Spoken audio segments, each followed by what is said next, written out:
uut. Nii, tänase ettekande teemaks on vesinikumajandus ja millest ma siis räägin.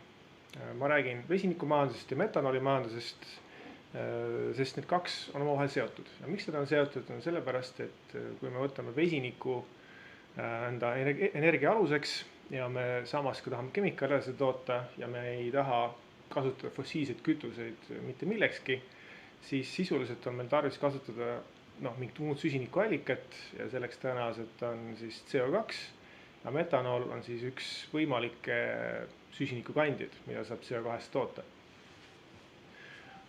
Miks ma olen siin teile toonud ilusad pildid näiteks sojast, maisist ja suhkruroost on sellepärast, et osa tuleviku kütuseportfellidest võib, kuid ei pruugi olla ka biokütused ja samas ka unistatakse mõnevõrra ka sellest, et vesinikku saaks toota ka biomassist.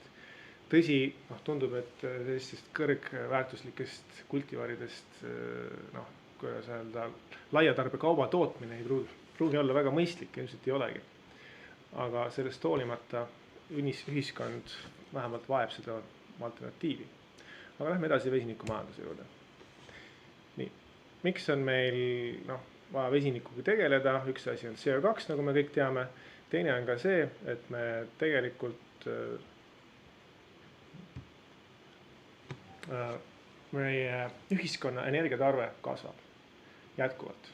Teatud stsenaariumide puhul me kujutame ette, et see võib-olla langeb, aga tegelikult seni, kuni me näeme, et populatsiooni arvukus kasvab ja inimeste elujärg paraneb, siis väga tõenäoliselt kasvab ka tegelikult vajadus energia järgi.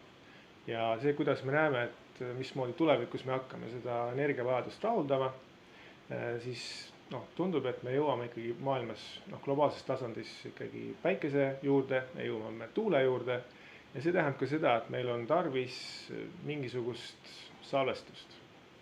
Praegu võistlevad, kui nii võib öelda, akud ja võistlevad vesinik. Palju, on ka tegelikult teisi salvestusvahendeid, näiteks te saate kasutada mehaanilist salvestamist ja nii edasi. Kuid tulevikus me peame neid kõiki kasutama, aga meil on vaja siiski kas mitte ühte, aga siis suuremaid salvestusvõimsuid, kui seni on elus vaja läinud. Ja kui me tahame kivisöest, maagaasist ja naftatoodetest üldiselt lahti saada, siis tõenäoliselt meie vajadus kasvab eksponentsiaalselt. Tõsi, üks võimalus, tegelikult salvestusvajadusi ka kuskil isegi siis, kui me võtame kasutusse näiteks tuumaenergia. Sest tuumaenergia suudab toota pidevalt teatud energia hulka ja kas seda on vaja siis just nii vesinikku salvestada või akudesse, see on ise küsimus. Kus sai algus siis mõte vesinikumajandusest? Väidetavalt sai see alguse juba isegi aastal 1930, või see pole päris õige, et 20. sajandi 30. aastatel. Kui siis tänapäevase selle vesinikumajanduse mõiste ellukutsuja John Bockrise sõnu uskuda, et siis ta olla kuulnud seda kuskil Rootsis kellega lõunalauas vesteldes, et olla Saksamaa selline kodanik, üks kodanik, kes olla teinud ettepaneku, et me võiksime energiat salvestada vesinikku ja siis transportida vesinikuna energiat pikkade maade taha, selle asemel, et siis vedada elektriliine. Et 20. sajandi esimesel poolel, kõik kujutavad ette, kui madal elektrifitseerituse tase, et siis võis tunduda isegi päris hea alternatiiv. Mis te siin ette toodud slaidil on üsna varakult siis 1970 kellegi Lawrence W. Jonesi poolt esitatud ettekanne suvekoolis. See ei ole suvekool, aga lihtsalt for survival teaching, ühel seminaril, kus tutvustati vesinikku kui energiakandjat, mida me võiksime kasutada universaalselt tänapäevaste fossiilsete kütuste asemel. Samal ajal, umbes samal aastal ka siis tegi selle sarnase ettekande General Motorsi seminaril ka John Bockrise. Täpselt 1970 mõnevõrra hakkas see idee arenema varem, kuid see selleks. Vesiniku kasutamist kütusena kirjeldas ka Jules Verne, mis pole üldse vähetähtis selles mõttes, et inimkond või siis võime öelda, inimkonna helgemad pead võivad tegelikult näha päris kaugele ette. See saladuslik saar avaldati 1874, nii et sellest on juba selleks ajaks, kui John Bockris võttis kasutusele mõiste vesinikumajandus, oli juba peaaegu 100 aastat möödas ja tänaseks on veel omakorda sellest ütleme lähemalt 50 aastat mööda läinud. Nii et kui siis, ja kui te vaatate, kes oli siis Jules Verne, ta oli ulmekirjanik, eks ole. Võib-olla ütleme jah, et oma ajastu erudiit, teadis võib-olla ka loodusteadustest rohkem kui keskmine kodanik, kuid sellegi poolest näha enam-vähem 150 aastat tulevikku, pole sugugi paha. Nii, kuidas me seda vesinikku saame? Et me tänapäeval saame seda tööstuslikult peamiselt 2 meetodil. Üks on sünteesigaas, seda saadakse metaanist ja teine on siis elektrolüütiliselt vees. Termilised protsessid on rakendatavad ka biomassile, elektrolüüsi otse biomassile ei rakendata. Kuigi on teatud moodsad tehnoloogiad, kus kasutatakse mikroorganismide ja ka elektrivoolu koostaimet, et siis mikroorganismide elutegevuse jääkidest toota vesinikku. Tulevikuvaates elektrolüüsi eelised on selged, on päike ja tuul, põhimõtteliselt saab ka ikkagi päikese toimel ka mereveest otse, kuigi seal tehnoloogia valmiduse astmed on küllaltki madalad, sest kui me kasutame elektrolüüsi ja puhast vett, siis selle tehnoloogilise valmiduse tase on tegelikult 9, mis tähendab, et on valmis kasutuseks. Cyanobakterid suudavad samamoodi vesinikku toota, kuid need ükski pole jõudnud päris tööstuslikule tasemele. Kuid põhimõtteliselt, kui me kujutame ette, et me tulevikus suudame rakendada mikroorganisme laialdasemalt kui seni, siis võib juhtuda, et ka nendest toodetud nii kemikaalid kui ka energiakandjad osutuvad ka majanduslikult mõistlikuks. Kuid see on ikkagi kauge tulevik. Kütusena. Vesiniku miski suurem mure on see, et ta mahu järgi sealt väga vähe energiat. Ja miks? Sellepärast, et ta on gaas ja ta on tegelikult üks hõredamaid gaase üldse. Ja ma eelisin neile see, et massi järgi on energiatihedus väga suur. Ja siia on toodud siis teile üks diagramm, mis on võetud Ameerika Ühendriikide energiaministeeriumi andmetest. On selle sama graafiku meile välja toonud ja siin on võrdlus siis vedelkütuste ja gaasiliste kütustega. Ja siin on täiesti selgelt näha, kui te vaatate seda joonist, siis all paremal servas vesinik on massi järgi väga heal tasemel, kuid kui te vaatate tema siis mahu järgi, energiatiheduse mahu järgi, siis ta on igal juhul halvatsas. Ja see põhjustab ka nüüd siis teatud tehnilisi probleeme. Näiteks kui te laevanduses tahaksite vesinikku kasutada suurte kaubalaevade käitamiseks, siis see vesiniku hulk on väga suur ja senistel tingimustel ei oska ühiskond seda sellisel määral kokku pressida, et ta oleks mõistlikult rakendatav. Kui te muidugi vesiniku ennast ei transpordist, vesiniku tanker põhimõtteliselt veabki vesinikku, siis ei ole see küsimus. Kulutate osa vesinikust ära ja ülejäänud läheb siis kaubaks. Vesinikumajanduse põhimõtteline skeem, nagu ma ütlesin, kujutatakse ette, et tulevikus me kasutame selleks peamiselt päikest ja tuult. Põhimõtteliselt keegi ei takista meil ka vesiniku tootmiseks kasutada maasoojusenergiat, näiteks vulkaanistes piirkondades, hüdroenergiat ja ka biomassi. Mida me teeme, eks ole, kui me kasutame elektrit ehk siis päikest ja tuult, siis me kasutame elektrolüüsi. Samamoodi hüdroenergia ja geotermaalne energia. Biomassi puhul on siis meil 2 valikut. Me kas toodame biomassist elektrit ja siis teeme elektrolüüsi teel vesinikku või siis me klassifitseerime biomassi ja saame vesinikku sellisel kombel kätte seal. Kuidas see ühiskonna mudel siis välja peaks nägema? Näeb välja sedasi, et me peale sellest me toodame vesinikku, siis me kasutame ka CO2 selleks, et toota, sõltuvalt erinevatest visioonidest, kas me toodame siis metaani, metanooli või siis toodame suisa diiselkütuseid, mis tundub ka ütleme nii, et see on pigem nagu, mina näeksin seda justkui marginaalsena, pigem selles küsimuses, et kus on häda käes, on ülemineku vajadus ja meil on olemas näiteks tehased, mis toodaksid seda ja me ei pane neid veel kinni, vaid me teeme seda 20 aasta pärast. Tundub, et lihtsalt vesinik energiakandjana otse oleks mõistlikum, kui näiteks toota sellest fossiilse kütuse laadset kraami, mis siis tuleb ikkagi ära põletada, energia kätte saada. Ja üks eelis, mis vesinikul on just nimelt õhusaaste vähenemine. Kindlasti on meil vaja väetisi, see tähendab seda, et Haber-Bosch'i protsess ei kao kuskile, kuid seal siis see vesinik, mida me kasutame, ei tule enam metaanist tulevikus, vaid peaks tulema siis vee elektrolüüsist. Seega me saaksime ka siis ammoniaagi ja ammoniaagi derivaatide tootmise samamoodi viia süsinikuneutraalsele alusele. Milleks seda meil vaja on? Vaja sellepärast, et me tahame saada väetisi, meil on vaja tegelikult peale selle, et meil on vaja süsinikku, et toota materjali enda elutarbeks, on meil vaja ka lämmastikku, et toota materjali enda elutarbeks. Ja samamoodi nähakse ammoniaaki ühe vahendina või ühe siis energiakandjana, mis sisuliselt võimaldaks kas ütleme vesiniku salvestustihedust tõsta, sest ühe lämmastiku aatomi kohta meil on 3 vesinikuaatomit selles molekulis ja ammoniak ise on juba vedelik. Nii et me saame, ütleme, või tema veeldamiseks ei ole vaja nii madalat temperatuuri kui vesiniku veeldamiseks ja teda saab transportida siis ütleme nii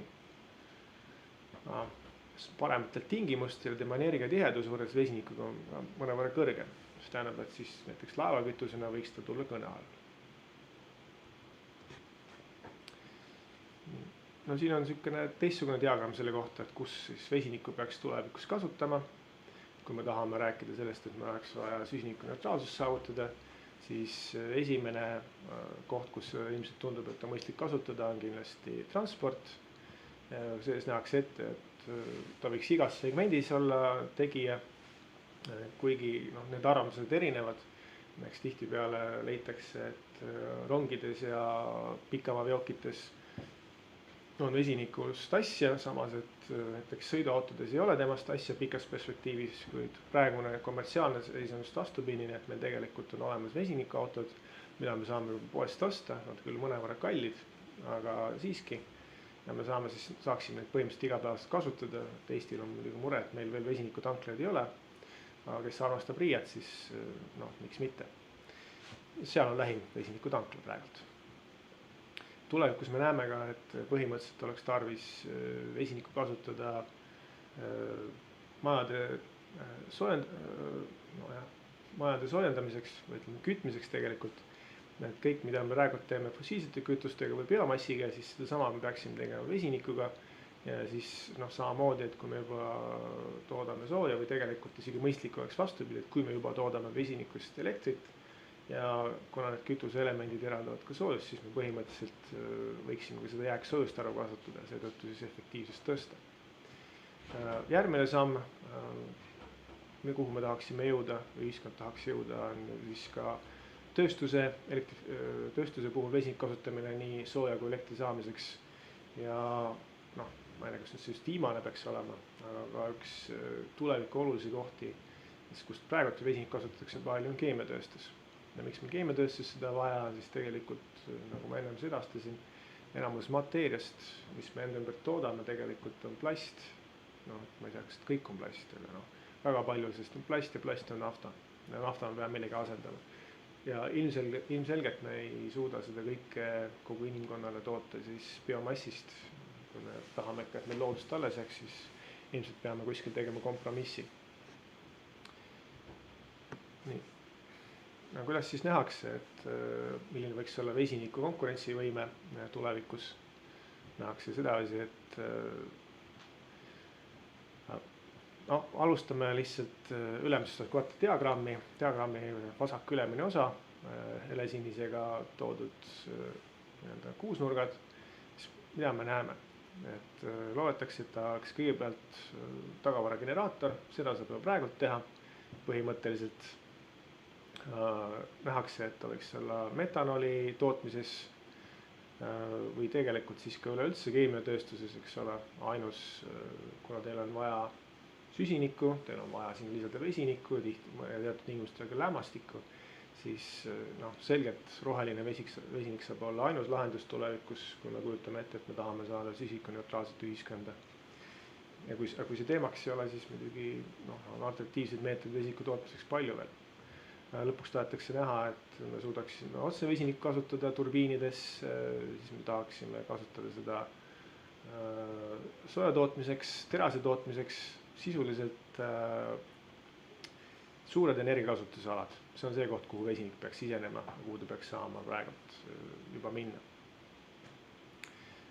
Väidetavalt siis, kus vesinik võiks olla, vesinikul võiks olla konkurentsieelis võrreldes näiteks nii-öelda tavapäraste alternatiividega, eeldatakse, et see võiks olla siis kohalikud rongid, näiteks taksod, kahveltõstukid, mida kasutatakse siis erineva suurusega veokid kaubavedudeks, mis ka tegelikult suuremat sorti erasõidukid, pikamaa bussid, kus väidetakse, et ta võib olla vähem konkurentsivõimeline, siis on näiteks kaubikud ja siis linnaliini bussid, mis sõidavad lühikseid distantse.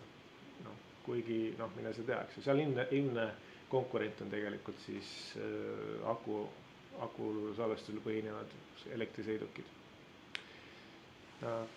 Ja kus me näeme, et vesinikul on probleeme, on siis näiteks rohelisel vesinikul saab olema probleeme. Esimesed lahendused on siis sünteetilised kütused lennunduse tarviks, väikesõidukid, kus ma nagu ütlesin, et tegelikult on iroonia selles, et väikesed sõidukid on praegu saadaval, mine osta ja sõida. Aga seal nähakse, et konkurentsieelis on teistel lahendustel. Ja ka tegelikult on praeguse seisuga, me näeme, et kui me hakkame vesinik kasutama, eks ole, siis hetkel terase tootmisesse teras oleks odavam tegelikult ka soojamajanduses meil on see sama mure, et kui me peaksime praegu hetkel hakkama kohe kasutama rohelist vesinikku, siis muidugi meil on see küsimus, et seda pakkumist oli palju, eks. Kui pakkumine kasvab, siis võib juhtuda, et ka hind läheb piisavalt alla, meil ei ole seda muret. Aga praeguse seisuga nähakse, et see võib probleeme valmistada meil. Kui me kujutame ette, et millal siis võiks meie vesinik valmis olla selleks, et vahetada välja konventsionaalsed energiaallikad, energiakandjad, kui energiakandjad oleks õigem öelda, et siis nähakse, et näiteks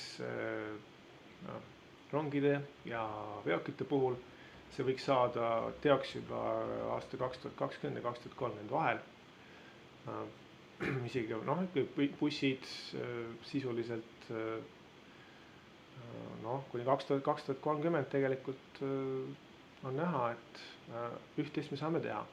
Pärast 2030 kujutatakse ette, et juba ka väiksemad sorti sõidukid võib-olla saaksid siis hinna võistluse poolest võrdseks või soodsamaks kui alternatiivid. Kui me vaatame soojamajandust ja energiatootmist, siis näiteks tagavarageneraatoritena nähakse juba praegult, et võiks vesinikupõhised rakendused olla konkurentsivõimelised siis kaugkütte seisukohast vaadatakse ei saagi enne aastat 2050 konkurentsivõimeliseks. Kui tuua mõningad näited keemiatööstuses, siis tegelikult väidetakse, et juba praegult saab ammoniaki, metanooli ja samas ka näiteks nafta siis töötlemisel kasutada rohelist vesinikku. Ja terase puhul eeldatakse, et peale aastat 2030 saame me siis ka selle konkurentsivõimeliseks. Tõenäoliselt peab see kõik juhtuma, ütleme, isegi kiiremini, aga eks paistab, kuidas siis ajalugu kulgeb. Kuidas me tasuvuse koha pealt näeme? Lihtsamalt, mis see tasuvus hind on, küsimus, me vaatame diagrammi, kus me räägime hinnast. Kui me hakkame vasakult poolt tulema, eks ole, siis kui tööstust vaata, siis tööstusele ei ole alternatiivi, kui sa tahad fossiilsest kütustest lahti saada, siis vesinik on üks peamisi või toodata millestki muust elektrit, eks ole, kaks asja. kui te räägite keemiast, siis sisuliselt ei olegi mingit valikut, peab vesinik tulema rohelisest allikast. Kui vesiniku hind langeks meil näiteks no ütleme $4 kohta kilogrammi peale, siis põhimõtteliselt me saaksime juba ka soojuspumpasid kasutada, need muutuksid eeldatavasti kommertsiaalselt mõistlikuks. Siis kui asi liiguks juba $3 juurde kilogrammi kohta, siis on veoautod konkurentsivõimelised ja kui ta oleks umbes $2 kilogrammi kohta, siis on tavalised autod. Tööstuse jaoks, tegelikult kuna ta tööstuse puhul vesinik konkureerib konkreetselt fossiilsetest allikatest saadava vesinikuga, siis ta peaks olema odavam kui see. See hind sinna ta jõuab oletatavasti kunagi, eks ole. Ja siis leitakse, et see on umbes $1,9 kilogrammi kohta, kus see konkurentsi võimekuse punkt on. Nii et üldiselt on ka vesiniku hinnal, kui me praegu teame, eks ole, et ta on seal 10-11 juures, kohati 8 juures, sõltub tehnoloogiast ja kohast, kus te toodate. Mõtlen rohelist vesinikku pean silmas, siis ta põhimõtteliselt selle hind peab langema tegelikult 2-3 korda. Et temast saaks alternatiiv majanduslikus mõttes. Ja et seda saavutada, ilmselgelt on meil vaja tehnoloogilisi uuendusi.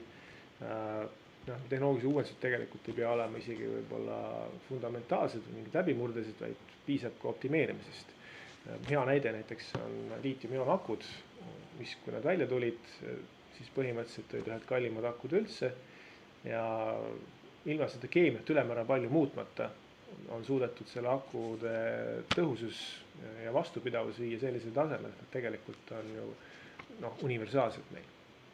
Sisuliselt on universaalne aku igal pool, autod, arvutid, kõik pisielektroonika, põhimõtteliselt eramajadele, elektrisallestustehnoloogia, kõik see võimalused on tekkinud. Need poleks olnud võimalikud päris alguses aastal 90 või ütleme esimene liitium-ioon-akud või vist 80 lõpus välja juba turule. Et nendega poleks see võimalik olnud.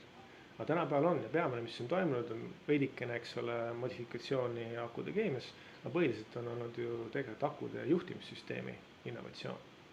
Et see, kuidas me seda laeme, kuidas me seda energiat sealt kätte saame. Et need kõik on lõpuks viinud selleni, et me saame kestvamad akud ja see umbes sama võib ka toimuda siis, kui me räägime vesinikust, et me oskame paremini juhtida olemasolevaid seadmeid, me oskame, võib-olla on vaja muuta natuke keemiat seal sees, aga see ei pruugi alati nii olla. Et kõik asjad vajavad optimeerimist korraga ja kui me seda suudame korraga teha, siis me tegelikult saame ka tõenäoliselt selle hinna alla. Nii nagu liitium-ioon-akudega sai, eks. Ja tootmismahud kasvavad jätkuvalt, aga hind läheb ikka alla ühika kohta. Nii. Milline siis peab hinnatrend olema, nagu ma enne välja tõin, et siis siin eeldatakse, et aastaks 2030 peaks olema meil selle rohelise vesiniku hind $2,6 kilogrammi kohta. Keskmiselt, et ta oleks siis konkurentsivõimeline ja siis tegelikult, mis me peame siis saama. Me peame saama tegelikult igalt poolt natukene juurde, eks ole. Meil on vaja siis CAPEX-it ehk kapitalimahutavust, see tähendab seda, et meil on vaja rohkem neid elektrolüüsereid, suurem tootmine, odavam elektrolüüser ja nii edasi. Efektiivsust tuleb alla saada ja me peame saama ka siis energia hinna alla. Seda siis loetakse sellel teel, et kui me püstitame piisavalt palju tuulikuid ja päikeseparke globaalselt, siis tõenäoliselt aeg-ajalt see elektri hind ongi pigem negatiivne. Sellisel juhul on mõistlik just nimelt seda elektrit salvestada ükskõik kas akudesse või vesinikku, sõltub, mis parasjagu soodsam teil on. Aga tegelikult on muidugi eelmise slaidi pealt on näha, nagu ma tõin tagasi, et siis see sõltub kasutusvaldkonnast, kus ja millal siis roheline vesinik muutub konkurentsivõimeliseks. Ja nüüd siin tuua lihtsalt võrdluseks, et kui me vaatame, kuidas täna siis toimub see, need andmed on tegelikult, küll on 2019 väidetavalt sellel IEA kodulehel on öeldud, et värskendus on tehtud 2020, arutame, need on eelmise aasta hindadega siis. et taastuvenergiaallikatest on saadud vesiniku hinnaga siis $3–7,5 kilogrammi kohta ja selle all fossiilsetes minimaalne hind on alla $1 ja maksimaalne on siis $3. Sõltub, mida te siis lähteaineks kasutate, kas maagaasi, kas te püüate ka veel CO2 kinni, kas te kasutate sütt, kivisütt siis näiteks vesiniku tootmiseks. Nüüd vaatame see põgusalt järgmist osa, mis on seotud vesinikumajandusega, on see metanoolimajandus. Siin on siis selline väike vahe, et eeldatakse, et metanool oleks põhiline energiakandja. Et kui me toodame, kui me ei suuda vesinikku ühel või teisel põhjusel või ei taha seda suurtes mahtudes säilitada ja transportida, siis põhimõtteliselt oleks võimalik kasutada a la metanooli, võib ka teisi kemikaale kasutada, näiteks ammoniaki, mis oleks siis tänapäeva mõttes kütus. Energiakandja, seda saab lihtsalt kasutada tänapäevastes bensiinimootorites näiteks, need tuleb küll ümber konfigureerida, tihendid ära vahetada, kui põhimõtteliselt on seda teostatav. Kogemused olemas, inimene teab, kuidas seda teha, sest inimene seda juba mootoris kasutanud. Mida me näeme? Metanool või peale selle, et tahetakse kütusena kasutada, tema esimene kasutus on ikka keemiatööstus. Ja sellest tulenevalt on ka tema hind küllaltki volatiilne olnud vastavalt nõudluse, kuidas majandus edeneb, nii ka tõuseb metanooli hind. Mis selle võrdluse eesmärk on?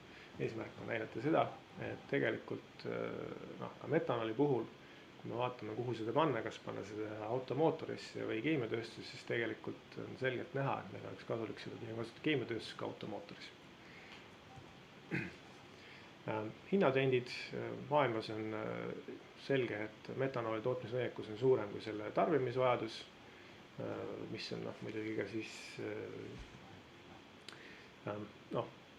vesi nagu, kuidas öelda, tarbijate veskile hind võiks nagu alla tulla, aga ilmselgelt kõik tootmisvõimsused pole ära kasutatud.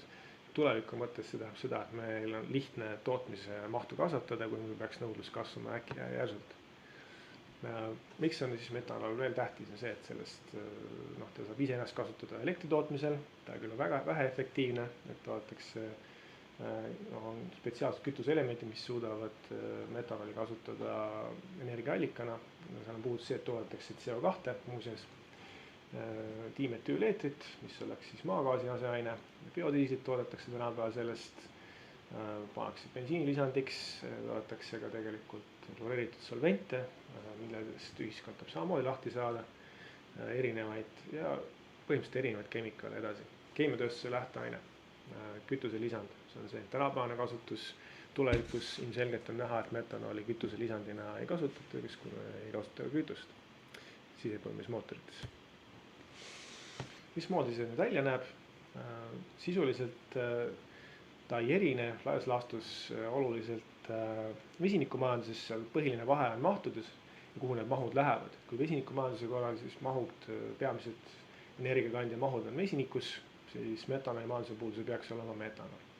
Nagu ma ütlesin, et kuigi see on väga vahva idee, siiski tundub, et mõistlik oleks sellised kemikaalid jätta juba keemiatööstuse toormeks, sest siis me saame sellest kõrgemat lisandväärtust. Ja kui me mõtleme ka, hiljem ma näitan mõnda slaidi, kus siis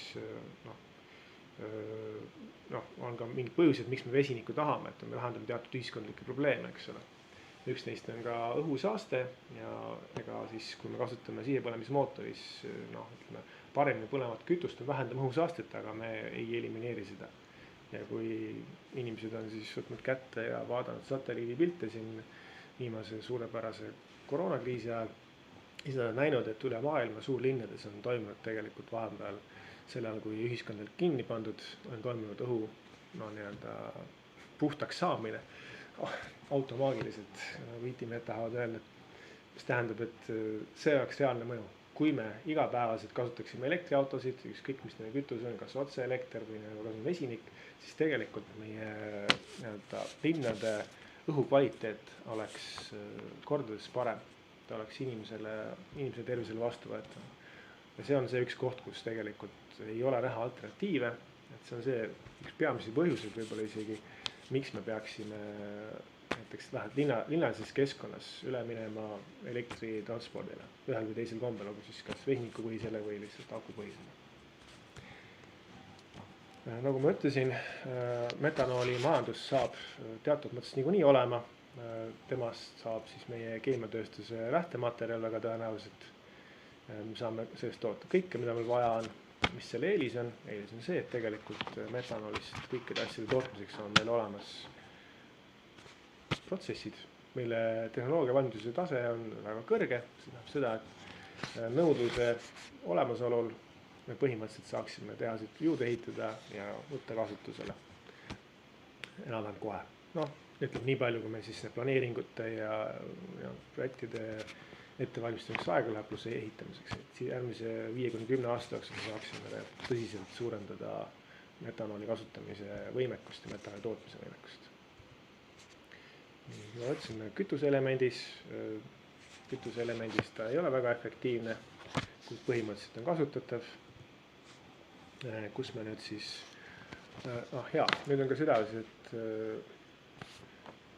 gaasistamine on ka üks võimalus, kuidas me saaksime vesinikku toota, me saame ka metanooli toota, selleks on Fischer-Tropši meetodid.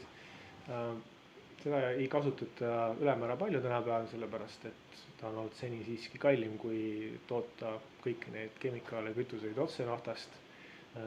Fischer-Tropši meetodil töötavad kütuste tehased on Lõuna-Aafrika Vabariigis ja seda ajaloolistel põhjustel, sest kunagi Lõuna-Aafrika Vabariik, kui seal kehtis apartheidisüsteem, siis ta oli ka majandusembargo all ja neil ka kütusetarned olid neil keelatud.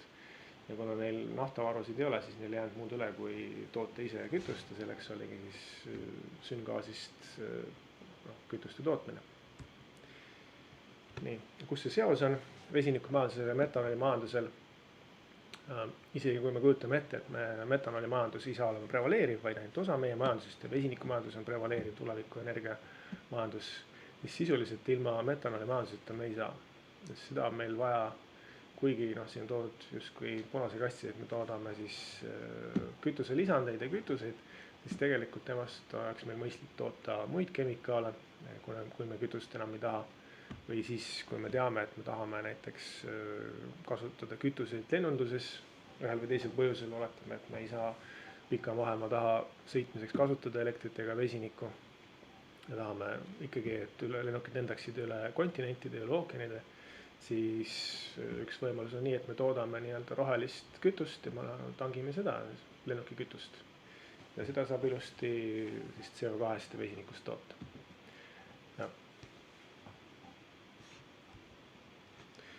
Ja siis, miks me tahame vesinikku siis kasutada? Meil on selleks üks esimesi põhjuseid on see, et tuleviku energiatööstuses me näeme, et meil on siis tõenäoliselt 3 allikat, on päike, tuul ja mingis vormis väga tõenäoliselt ka tuumaenergia, kuigi tuumaenergiale on ka väga palju vastasseisu.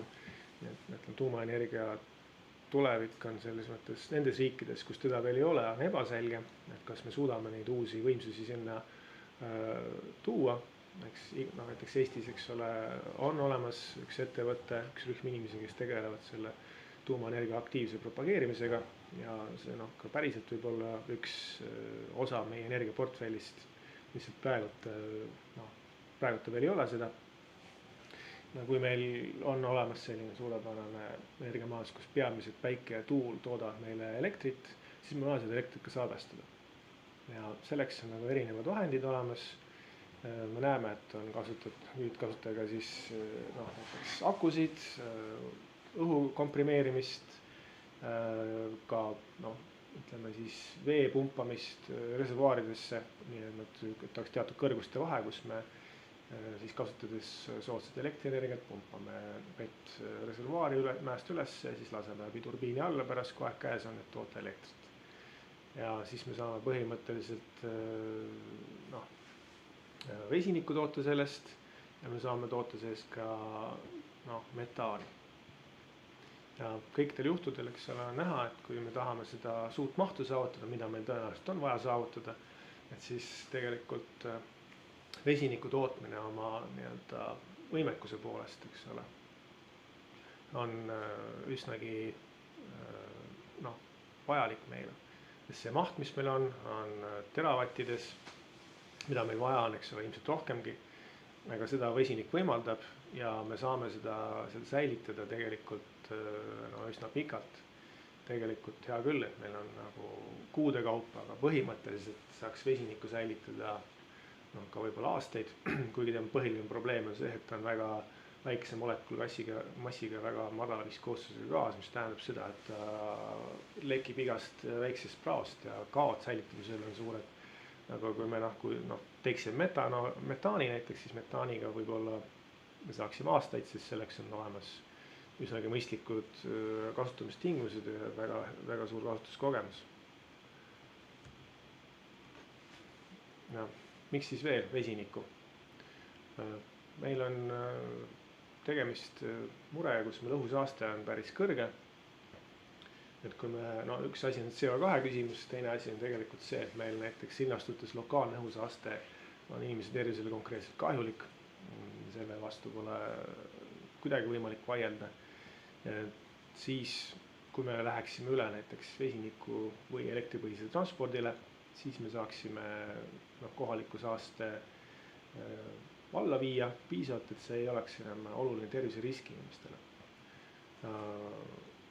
Siis et kui me üritame nüüd seda kliima soojenemist kuidagi vältida, siis meil näeme, et meil on mure, et metaan, mis on seotud igikeldse ja võib-olla ka kuskil teatud sügavustesse, ookeani sügavustesse, et see hakkab vabanema. Metaan on palju parem kasvuhoonegaas kui näiteks CO2. Siis see oleks üks eesmärk, mida võiksime tahta saavutada. Kahtlemata põlemisel on, kui me loobume põletamisest, kus meil oleks väävel ja vesinik, kus meil oleks väävel ja lämmastik seal sees, siis me põhimõtteliselt väldiksime happevihmasid, suduteket ja tervisekahjustusi. See on siis lokaalse saaste tekkimise peamised põhjuseid. Nii. Ja nii edasi. Vesinikuga, kui me põhimõtteliselt võtame siin kasutusse, me saame väga palju naftatööstusega, naftakeemiaga seotud probleeme lahendatud mingis perspektiivis.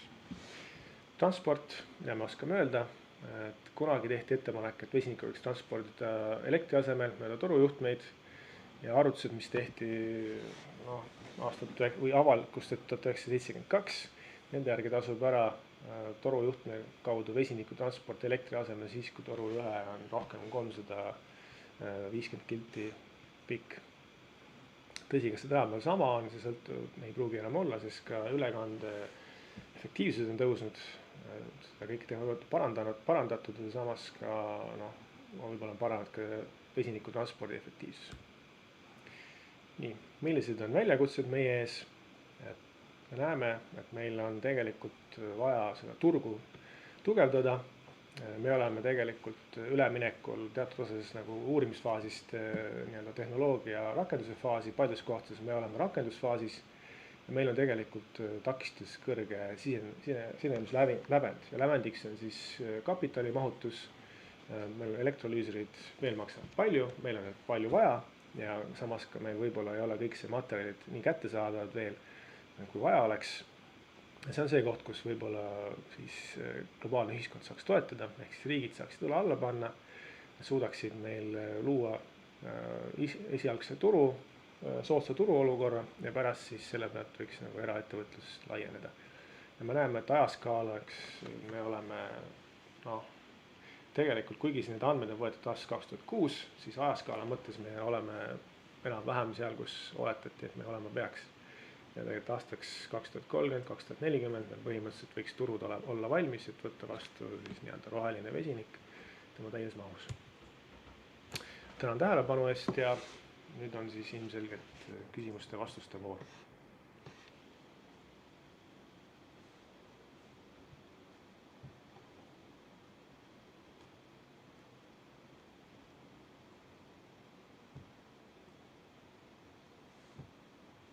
Nii, ma kohe lähen vaatan, kas meil on siin küsimuste ja vastuste. Nii, värskendan ka seda vastuste või küsimuste lehte. Nii. Üks küsimus on näha, on küsimus, kas vesiniku ladustamine ja torutransport on lekke tõttu piisavalt kasutatav? No seni oletatakse, et on. Et kui me kasutame plastkomposiittorusid, siis neid saab piisavalt tihedaks. No, küsimus on alati selles, et töö kvaliteedis, eks ole. Me teame, et põhimõtteliselt me saame seda teha. No, ma ei tea, kas meil on siis ütleme kogemust, et ehitada näiteks tuhandete kilomeetrite pikkuseid vesinikutorustikke. Kindlasti kilomeetrite pikkuseid vesinikutorustikke on ehitatud. Selle kohalt on kogemus olemas, kuid see skaalade vahe nagu, on ilmselgelt olemas ja see skaalade vahe võib probleeme tekitada. Kuid ma arvan, et need probleemid on lahendatavad. On pigem tehnilist laadi kui ainult füüsikalist laadi. Nii, ma vaatan, kas ma leian veel mõne küsimuse siit. Nii, küsimus. Põhja-Hollandis sai alguse Hydrogen Valley projekt, mis hõlmab ühendab kogu vesinikuahela geograafilises piirkonnas. Mida tuleb teha, et Ida-Virumaast saaks Eesti Baltikumi vesinikuorg? No, täiesti selgelt tuleks siis võtta kohalikud omavalitsused, kohalikud suurettevõtjad ja väikeettevõtjad kokku ja hakata seda vesinikku tarbima. Et meil on väga lihtne, me teame, et vesinikku suudetakse toota. Eesti Energia toodab seda oma tarbeks, aga põhimõtteliselt nad on huvitatud ka selle laiemast tootmisest. Meil oleks vaja siis tarbijad, kes siis seda tarbida võiks. Me kujutame ette, et meil oleks alguses muldmetallid, millede rafineerimiseks seda võiks kasutada. Meil oleks kohalikud omavalitsused, kellel on kohalik transport. Et see oleks kahtlemata üks koht, kus me saaksime siis panustada, et kui me suudaksime Ida-Virumaa kohaliku transpordi näiteks viia üle vesinikule, siis me oleks olemas esimene mudel, mida kasutada. See on minu nägemus, aga meil on vaja kõikide osapoolte panus sinna. Et ei piisa, kui ainult omavalitsused, ei piisa, ainult ettevõtted on, vaid kõik koos. Nii. Ja tundub, et rohkem küsimusi pole meil tekkinud.